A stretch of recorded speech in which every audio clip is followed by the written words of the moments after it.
যে মুসলিমরা বড় বড় নেতা হবে তাদের ঘরে মমতা ব্যানার্জি কলে কৌশলে মন্দিরে ঢুকাবি। যে মুসলিম বড় বড় নেতা হবে তাকে মমতা ব্যানার্জি ঠাকুরের গলায় ফুল দিয়াবি। যে মুসলিমরা বড় বড় নেতা হবে মমতা ব্যানার্জি তাদের ঘরে ঠাকুরের পায়ে হাত দিয়ে নমস্কার করাবে। দেখলেন না কালকে কালকে কি কালকে না পরশু দেখলাম এই আমডেগায় রফিকুল স্যার যে কথা বলতে বলতে কেমন লেগে গেল, কি সুন্দর।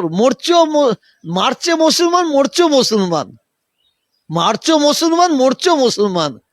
ওই যে রফিকুলের জায়গায় কোনো একজন বসেছিল, তিনি কিন্তু ছিলেন না, তিনি লাগিয়ে দিয়ে পালিয়ে গেছে, তিনি পালিয়ে গেছে, আসল খেলা খেলে দিয়ে পালিয়ে গেছে। এবার তোরা মর মুসলমানের মধ্যে, এই তো চলছে। মরছে কে? মুসলমান। মারছে কে? মুসলমান।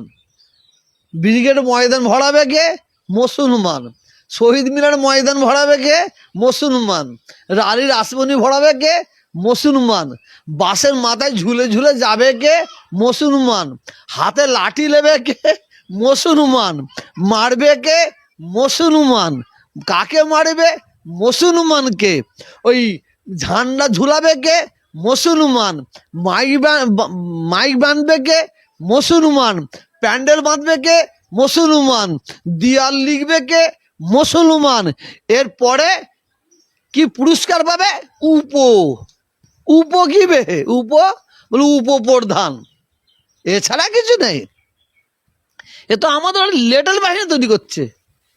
প্রত্যেকটা মুসলমান ভাইদের বলবো, আপনাদের সোশ্যাল মিডিয়ার মাধ্যমে দ্বারায় যেখানে উন্নয়ন নাই সেখানে আমরা নাই, যেখানে উন্নয়ন আছে সেখানে আমরা আছি, যেখানে সাম্প্রদায়িক আগুন জ্বলবে সেখানে আমরা নাই, যেখানে সম্প্রীতির আগুন জ্বলবে সেখানে আমরা আছি।